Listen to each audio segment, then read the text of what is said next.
I want to make sure I do this right. I told you guys I have something special planned for you guys. We're double dipping today.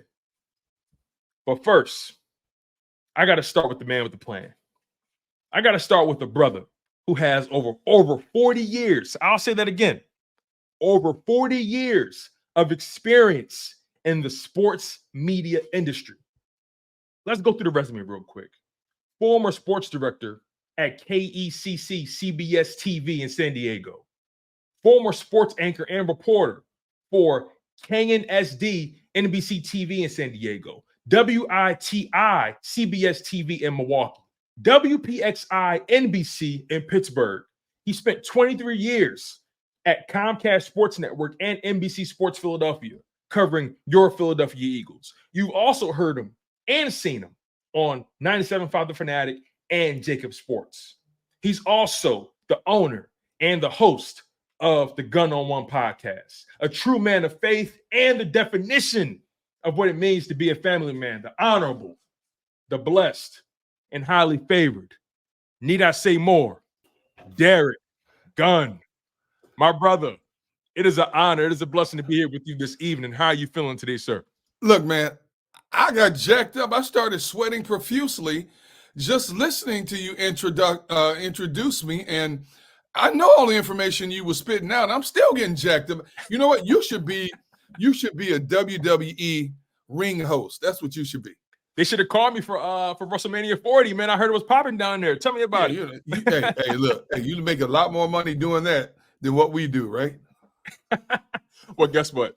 Let's get ready to rumble because we got a lot to talk about, D-Gun. Yeah. We got a lot to talk about. And obviously it's been a little bit since you and I spoke, in this space.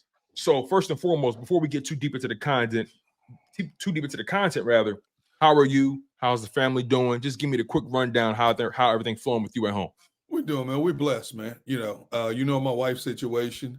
Yes, sir. She had a stroke back in November. It's been a long road, but man, she's making some significant gains now. Still has a ways to go. I can't thank a lot of friends, family, and my kids in particular enough for the way they rolled up their sleeves and jumped in and helped out. She's doing outpatient. Thank you, Nick, the OG. I appreciate you, Nick. Jerome, good to see you, brother. But God is good, and He's taking control of the situation, and we're making it, bro. We're making it. That's good to hear. Yeah. And at the end of the day, all you can do is continue to take one step forward every single day. Man. Stay prayed up, stay close. Absolutely. And understand, and every day is going to be a different one. Hey, look, man, be a different one. I tell people all the time, walk by faith, not by sight. Yes, sir. Walk by faith, not by sight. And people out there who believe in the God that I serve, they know what I'm talking about. They know what I'm talking about. Absolutely. So let's get right into it, right? Me and you have exchanged the pleasantries enough. Let's get right into it. Yeah, enough of this nice stuff, man. Enough of this stuff. I love you, man. It's all love, man. It's love. What's life without it? Likewise, brother. Yeah. So let's get into this draft, man. What are we? A little over 24 hours away from the draft.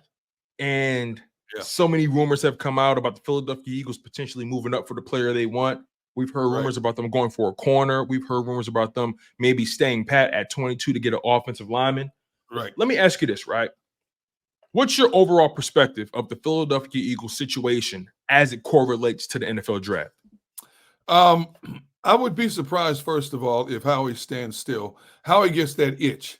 And 22 might not be the spot where he wants to get a certain player. We've heard so, and this is what I love about the pre-draft hype and all of these mock drafts, is that the Eagles have allegedly, from all the mock drafts I've seen, they're taking like 12 different players in the first round. Right. Now, here's what I will tell you from what I know from talking to people on the inside. The Eagles want to use their early picks to get some players that can step in and play now, whatever the position may be. But they want a player or two that can step in and play now. Now, people, a number of people are saying the Eagles may go offensive tackle. They've done that in the past when they think certain people like, Lane Johnson. Lane Johnson has said he wants to play 2 more years. So what have the Eagles done? They've drafted the heir apparent 2 years in advance to let him groom under a guy like Lane Johnson. They draft Cam Jurgens 2 years in advance to Jason Kelsey, finally announcing his retirement.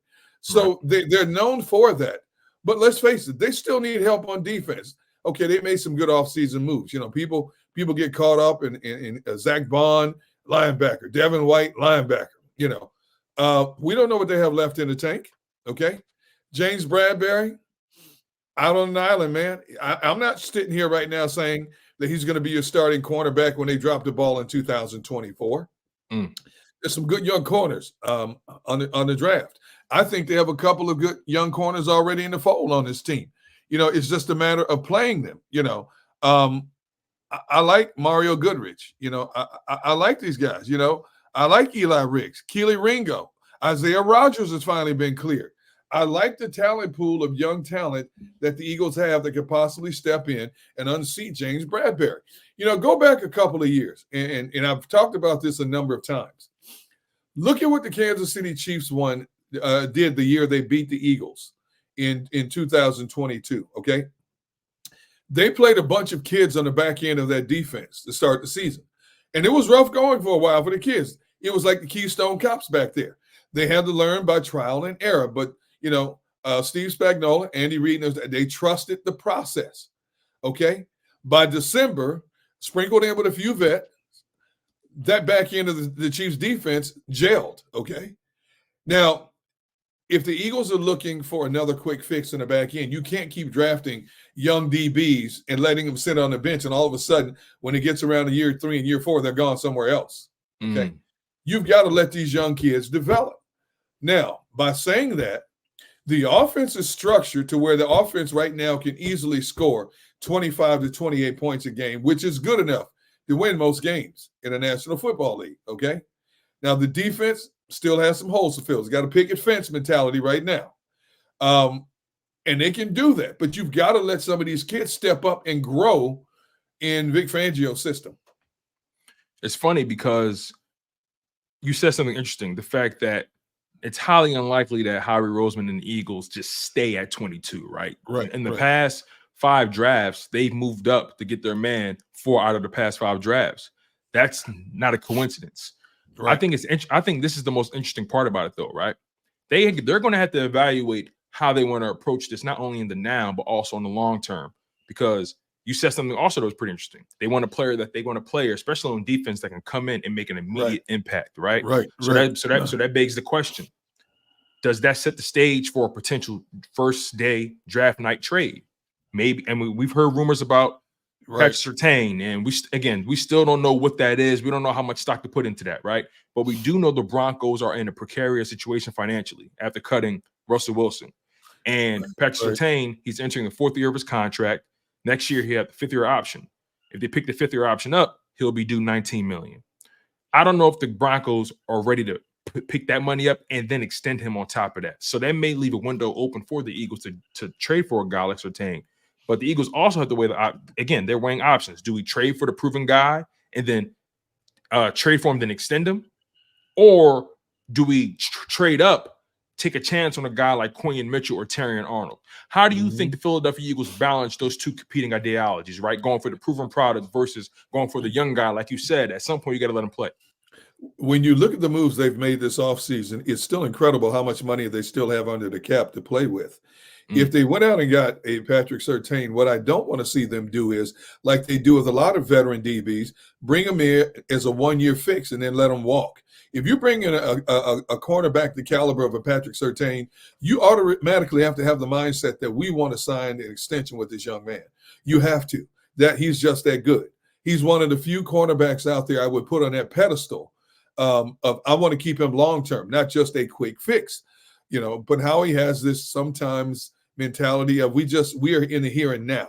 We got what we need here. We have what we need over here. I just need to plug a hole right here for this season to see if we can get to the finish line and finish what we didn't finish a couple of years ago. You don't do that with the Patrick Surtain, okay? But like I said earlier in our conversation, there's some good young corners out there. You talked about Quinion Mitchell. I love that kid. I also like Cooper DeJean as well. Now, if the Eagles get that itch, because there's a talk that 5 quarterbacks could go in the first round this year. And I'm so glad the Eagles are not looking for a quarterback. When you look at the history of the quarterback being selected in the first round of the National Football League, 44% end up being bust. That's a big number. Only 1% end up being great or Hall of Fame caliber. 1%. Think about that. Quarterbacks drafted in the first round, only 1% end up being Hall of Fame caliber. Only about 14% end up being great. And then you have that 44% that are bust. I'm glad they're not drafting a quarterback. But there is a need for a cornerback. And like I said, you have some good young kids in the house already. But if you go and get another cornerback, you have to plug and play him now, which means those other young men already in the fold are going to automatically take a back seat. You're not going to take a corner in the first round this year and have him. And I don't care what Howie and Nick tell you. Yes, he's going to go out and compete. No, he's not. No, he's not. You take a cornerback in the first round this year, he's going to start. He's going to push James Bradbury. If he doesn't start the first game, it'll only be a matter of time before he unseats Bradbury a couple of games into the season, especially if Bradbury shows once again that he has lost what the Eagles thought he had when they got him here from the Giants. So I think they're going to go cornerback or edge rusher. They do need an edge rusher. But I'm leaning more towards cornerback than edge rusher. It's funny. That's kind of where I am too. I think the Eagles, if they think they can trade up to get their man, I think they're going corner. Right. But if they can't move up, if they're forced to stay at 22, I actually think they may go old lineman because I think that's safe for them. It is. So, what's your perspective on the old lineman draft class? Are there any offensive linemen that you've heard through the grapevine that the Philadelphia Eagles are kind of lean towards if it ever comes to that? No, because Stoutland University, I'm sure he has a plethora. They have a lot of faith in Jeff Stoutland. If the Eagles sit there at 22 and let's say 6 players slip through their grasp because they've been drafted earlier, they may take the safe bet. In terms of particular names, no. I have not heard any particular names out there. And the top 2 or 3 offensive linemen or offensive tackles, they're going to be gone before the Eagles get to 22 anyway, So now they're looking for the best available offensive lineman. And let's face it, if you get offensive lineman number 6 or number 7, so-called on the power ranking, and you're putting him at Jeff Stoutland University, the chances are that young man is going to end up being a Pro Bowler. The chances are he's going to end up being a Pro Bowler. It's just that pick has to sit and wait a couple of years. You just gave Jordan Mailata a big contract, $66 million this offseason. Lane Johnson, a perennial Pro Bowler and possibly should be a future Hall of Famer, is not going anywhere for the next couple of years unless he has some kind of devastating injury. Knock on wood, that doesn't happen because Lane is a phenomenal talent. So what do? Tyler Steen, you're not plugging him at guard. You have your guard positions. Mm-hmm. You're not plugging him. You have your center position already locked down. So you're going to let this young man sit for a couple of seasons? Eagles the Eagles have been known to do that. To me, that's a wasted pick for the here and now because there will still be some good players left on that board at 22 that you can stick in. Again, let's go back to the edge rushers. You got Jared Verse from Florida State. You got Chop Robinson out of Penn State. Latu from UCLA. Everybody's high on this young man as well. So you have some edge rushers that can bring it. You let Haason Reddick go. And I still think that was a mistake to let him go, especially when Fletcher Cox is gone as well. So 2/4 of your force in the trenches is gone. Brandon Graham may play 10, 15 snaps a game. Josh Sweat, what he did in 2022, he was nowhere near that in 2023. He got lost, get lost in the system in the latter part of the season. He was in the witness protection program. We don't know what we're going to get from Josh Sweat in 2024. There was so much, they told Josh, hey, go out and see if you can get a better deal. That's what the Eagles thought of Josh. Go out and see if you can get a better deal. Same thing they told Haason Reddick. Go out and see if you can get a better deal. And they end up trading Reddick. Obviously, they're not going to just trade Josh. They know what they need. They know they need that pressure. Right now, if you look at their defensive line, are you comfortable with what's along that defensive front right now? Okay, you got Jalen Carter. What happened to him? Started out, people talking about rookie of the year, defensive lineman rookie of the year. Mm-hmm. All of a sudden, latter half of the season, tell them what were they saying? Where is he? Jordan Davis, 2 years in a row now. We're still waiting for the emergence of Jordan Davis.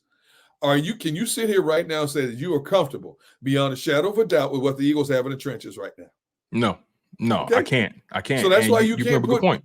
You cannot take an edge rusher out of the realm of reality for this team. There's no way. Let's stay there. You broached it. Haason Reddick. I've been asking a lot of people what their perspective about how the Philadelphia Eagles handled that situation, how they handled it, and did they negotiate with him in good faith and things of that nature, right? I want to get your perspective because you sent out a tweet a while back that kind of had everybody buzzing, in regards to where they currently were in the negotiations. I'm curious. Have people buzzing? No, I wouldn't do that.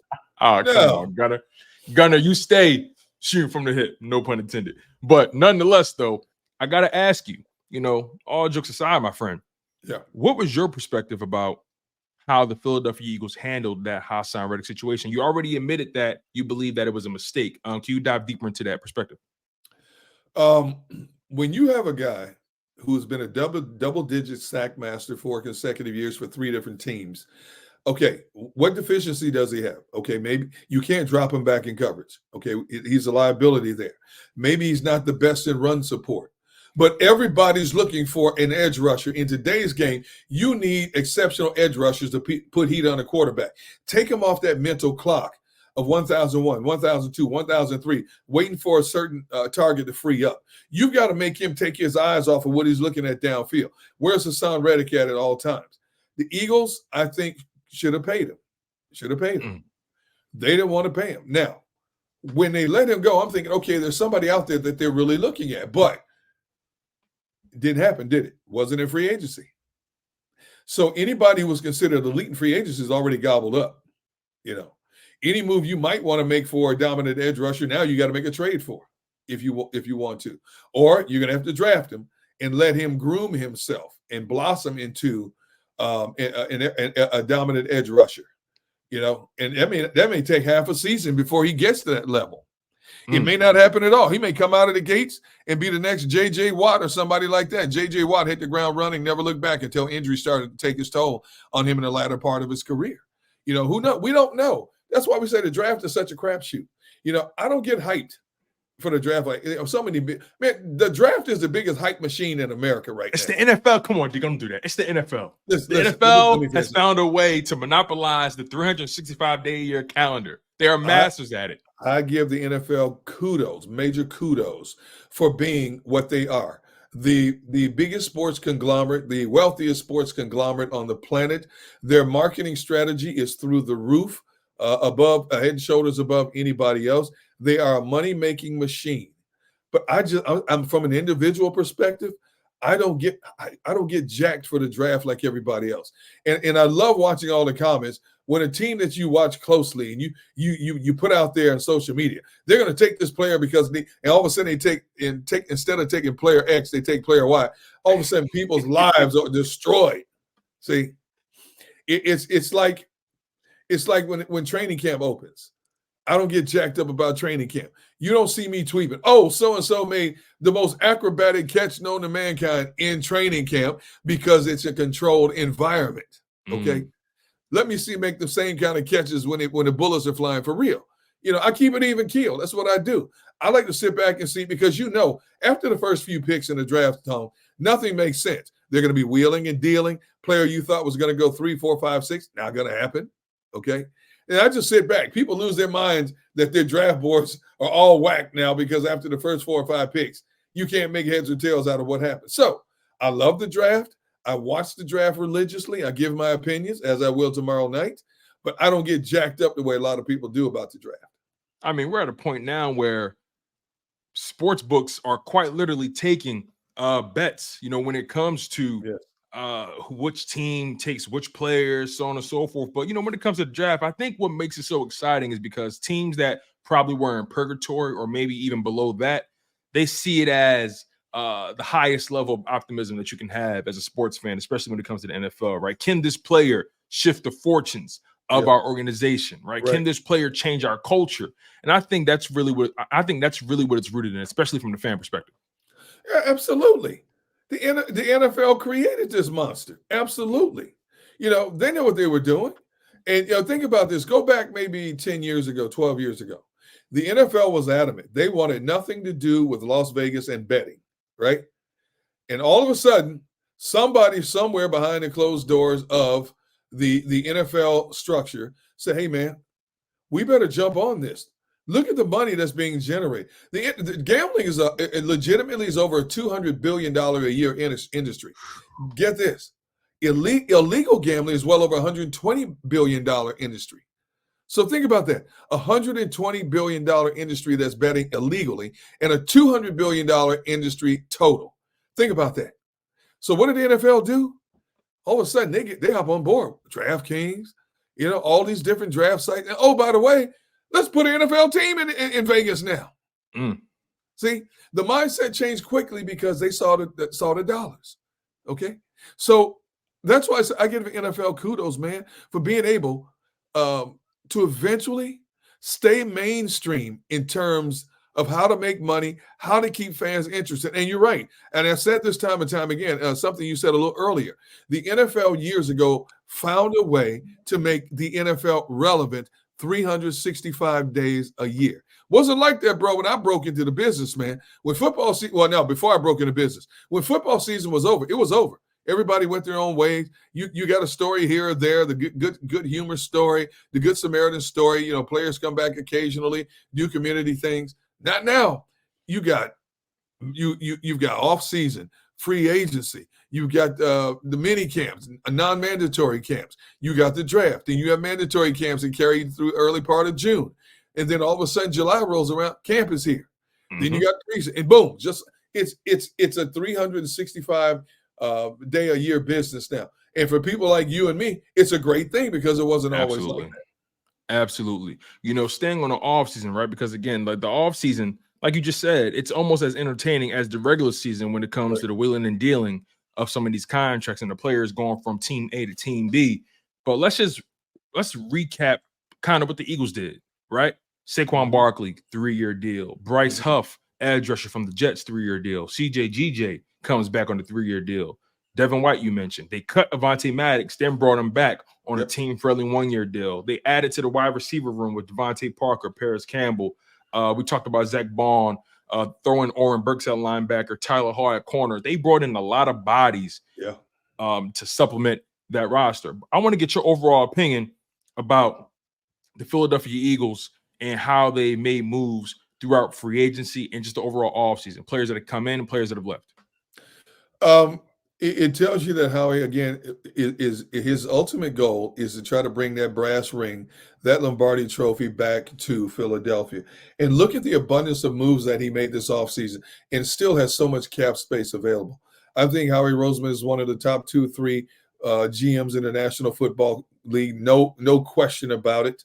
I think he's the best in terms of handling the cap and strategizing the cap. A lot of the players you mentioned, I put them in a category of let's see what they have left in the tank. I was a big fan of Devontae Parker when he was down in Miami. All of a sudden, they let him go. He's in New England. Okay, look what happened. Obviously, he had Mac Jones throwing him the football. That didn't help. I want to see what he has left in the tank. I want to see what Paris Campbell has left. I want to see what Zach Bond, Devin White. I want to see what they have left. I'm very intrigued by the young man Isaiah Rodgers to see what he's bringing to the table. The two moves that I really like, obviously Saquon is at the top of the list, and CJ coming back is my second one. I love the way he plays. He plays with reckless abandon. He's not the biggest guy out there, but he can run, he can cover, and he will stick. That's something that was lacking on the back of that defense. Now, Blankenship, he can hit, but Blankenship lacks that speed. There's no guarantee that Blankenship is going to be a starter when the dust settles at the end of training camp. But I know CJ is, as long as he doesn't get hurt. He brings a certain nastiness, tenacity, and swag to the back end of that defense that was lacking. And when you have a couple of corners like Bradbury, like Slay, that are not the greatest tacklers in the world, you need somebody back there to stabilize the back end of that defense, and I think CJ does that for them. Saquon finally gets to run behind a legitimate offensive line in the National Football League. But not only that, they want to throw the football. Kellen Moore wants to throw the football to his running backs. And look at how many passes out of the backfield Barkley caught out of New York. So I expect him to be utilized just as much as a pass catcher. And oh, by the way, he can block as well. So, You got the three-tier, you got the perfect Bermuda Triangle when you brought in a Saquon Barkley. Okay, I love that move. Now let's see what he can do behind his team. I always talk about, I want to see running backs in today's game. If you get 15, 18 touches in a game, you're doing good. I want to see this young man get at least 25 touches a game. Not all rushing touches, but touches, period, across the board, because he is such a dynamic player. I'll never forget the latter part of Malcolm Jenkins' tenure here in Philadelphia. They're playing the Giants, and Malcolm has a square up on Saquon down the sideline. It was inside the 20-yard line, and Saquon just kind of bounced off of him. And after the game, Malcolm said, that dude has some of the biggest thighs I've ever seen in my life. You can't get your hands around. So think about that. And you look at him when he's doing weightlifting and stuff. That man's lower half is incredible. Okay? So you bring that power with that speed and his ability to make people miss as well. My goodness. Add him to what they already have in the offensive arsenal with A.J. Brown, Devontae Smith, the newly paid Devontae Smith, and Dallas Goedert. Who do you stop in that offense? The key is, will Jalen Hurts be Jalen Hurts of 2022 or 23? That's the key. That's the big question that we all should be asking from now until the time the ball drops in September. You said a lot there, and let's stay on the ladder. Jalen Hurts, they've given him everything. Let's just call it what it is. He has 2 bona fide wide receivers. He has a tight end as long as he stays healthy. He has the offensive line. He now has a legitimate running back. Now he has also Kellen Moore in the building. We have to see how that marriage still works out, right? We still got to see what Cam Jurgens and also what that right guard spot looks like. We still got some things that we still don't really know too much about. But overall, when you look at that offense, you say to yourself, oh, this man should thrive in this. So I want to get your perspective, right, on the Jalen Hurts situation. Obviously, he came off of a down year last year, but the 2022 season was obviously his best season. The 2021 season was more of a grooming, filling out process, his first year starting. I want to know from you, how do you evaluate Jalen Hurts from this point forward? What are you going to be looking for? Good question. The Jalen Hurts of 2022, and I'm going to put it out there, is debated, and if people can like it or not. The Jalen Hurts of 2022 played against a plethora of inferior teams. The Jalen Hurts of 2023, after the teams had a year's worth of film to figure him out, look at the defensive coordinators Jalen Hurts faced in 2023. Much better caliber of defensive coordinators, and it got to him. Somebody figured out Jalen Hurts somewhere. Now, how did the Eagles counter? They go out and get an offensive coordinator in Kellen Moore, who knows how to stretch a defense. Can Kellen Moore's offense, coupled with Nick Sirianni's offense, be the missing link to getting Jalen Hurts back to where we hope he should be? You pay a young man $250 million, you expect great things out of them, okay? And that Jalen Hurts knows that pressure comes with that money. He understands that. That's a mature young man to be 25 years old, okay? He's a light years ahead of a lot of 25-year-olds in terms of maturation. Now you got to do it on the field. Now you have to do it on the field. I guarantee you, Kellen Moore and Nick Sirianni behind closed doors, formulating their offensive minds. How do we streamline our offenses together to play to Jalen's strengths? I don't want to see Jalen running the ball 15 times a game. I don't want to see that anymore, because basically you're putting your quarterback in harm's way. I don't want to see that. There are going to be times he's going to have to scramble out of necessity, and they're going to have designed run plays for Jalen. That's okay. But keep them well below 10 a game. I don't want to see it averaging 12, 15 a game, okay? Kellen Moore likes to throw the football. Put the ball up. Who better to be in a situation to throw the football, whether it's to wide receivers, tight end, or running back out of the backfield, than Jalen Hurts in 2024. Look across the National Football League. The Eagles have arguably the best collection of weapons in the National Football League going into this new season. What was your perspective about the Devontae Smith contract? A lot of people, well, some people say, oh, wow, the Eagles got him at a bargain. Some people say, oh, wow, Devontae, you should have held out for more. You hear so many different perspectives about another man's money. I want to get your perspective on how the Philadelphia Eagles did business with that contract, and overall how Devontae Smith negotiated and ultimately settled for what he got.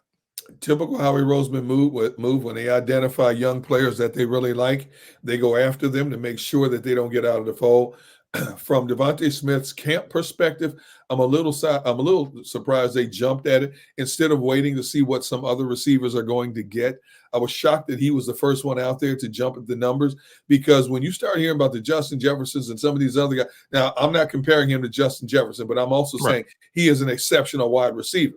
So when it starts coming out, some of these other wide receivers, some of the numbers they're going to get between now and maybe before this year is over, you may look at Devontae Smith's contract and we might be sitting here talking about, man, he's underpaid. If he has another 1,000-yard season, man, he's underpaid. Wow. If he has a 1,000-yard season in this offense, with A.J. Brown being the primary receiver, Dallas Goedert got to get his touches, and Saquon's got to get his touches, and the Eagles paid him what they paid him, Howie Roseman's got to sit back and smoke a cigar and pat himself on the back saying, we got him at the right time before numbers really blew up. Plain and simple. Yeah, for sure. A couple more for you, D-Gun, before I get you out of here, man. Once again, I really appreciate the time that you've allowed me, man. There's always you Tone, for you, baby. Yes. Hey, well, listen, man. I try to be a good guy. I try. Let's talk about the other wide receiver in Philadelphia, A.J. Brown. Obviously, he's made his name well known in the news again.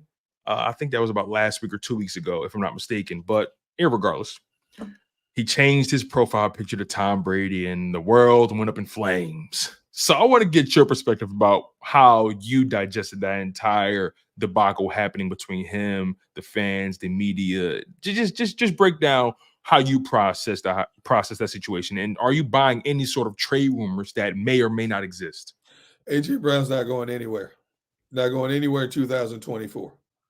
So we can stop all this, nonsense. Unless somebody offered the Eagles 3 first-round picks for an A.J. Brown, then I said I'll make that move in a minute, okay? But that's not going to happen. A.J. Brown is not going anywhere, okay? A.J. Brown is a very smart young man, very likable young man.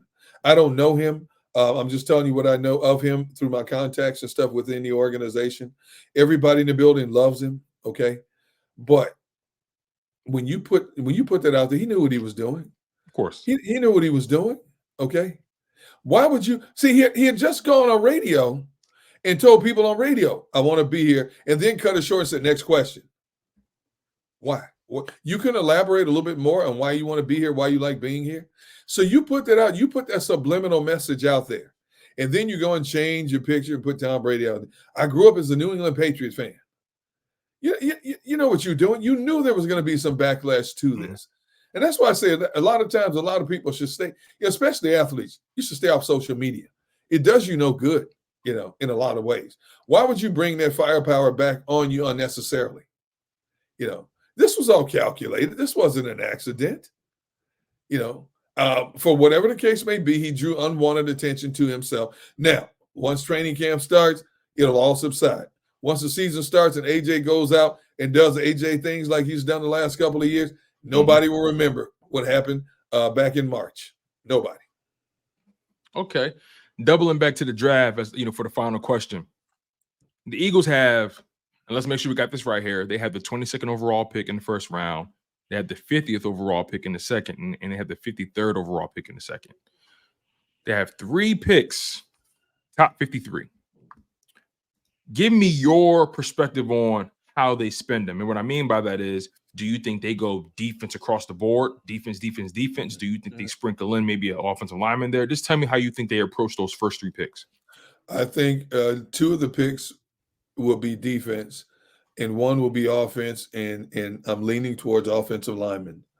Well, people might say, yeah, but if you wait until the second round to get an offensive lineman, you might be getting the 10th or 12th best tackle out there in the draft. Hey, I'm bringing the 10th, 12th best tackle in the draft into Stoutland University. Didn't they take a 7th round pick and name Jordan Mailata and make him into a rock solid left tackle in the National Football League? On his 3rd contract, by the way. Made it to his 3rd. Contract. Okay. Cold-blooded. See what I'm saying? So I expect an offensive lineman to be taken somewhere in the mix. I'm not in any way, shape, or form concerned about the Eagles taking an offensive lineman with one of their first 3 picks. I just think the first pick should be a player that can contribute right now on the defensive side of the football, because they still have a lot of question marks about their defense. Plain and simple. D Gunn, as always, my friend, it's always a blessing, always an honor to kick it with you, my friend. Please, anything that you're working on, anything that you want to plug, please make it known here at Chalk It Up Sports. You know, I want this to be a place, a soft place where you can land. I definitely want to bring you back on again. This is actually your second time on my platform. But again, I want you to always know this is a home for you. And so please plug anything that you're working on, anything that you want the people to know about, any kind of content, any projects. Please let the people know what's going on in the world of D Gunn. Hey man, this is the second time I've been on, but where's my gift card? What happened to the parting gifts, man? Hey, listen, we are an independent operation here, and unfortunately, we are not at a level where we're able to compensate our guests. This is strictly for the love and the passion of the game. Can a brother get a box of buttered popcorn? Something? Oh, man. No, man, you know I do it out of love for you, Tone. Anytime I can help you out, my brother. Course. Anytime I can help you, I'm here for you, man. Always. For sure. And I know you guys, Eagles fans, you asked and you received. My man, Derrick Gunn, my friend. I'll talk to you soon. Stay blessed. Right, and we'll talk, man. That's draft night, man. Absolutely. We're here. We're here. We'll talk soon, my guy. No time, baby. All right. You guys, D Gunn. What a pleasure to talk with the legend himself. I mean, I said it earlier. He's put in so much work when it comes to the media, when it comes to the sports industry. He's really and truly started from the bottom, getting it done in the 80s, and has been paramount to Philadelphia Eagles media. And it's super humbling to be able to have a guy like that on speed dial. You know, I don't take those connections for granted. And I'm so glad that you guys were able to lock in with me because it's fun. It's fun, man. And I'm blessed. I'm blessed. And you know what I always say when the guests leave, right? You guys know what I say. Talk to me nice. Talk to me nice. You ask and you receive. And I'm going to keep shooting and shooting and shooting. You dig me?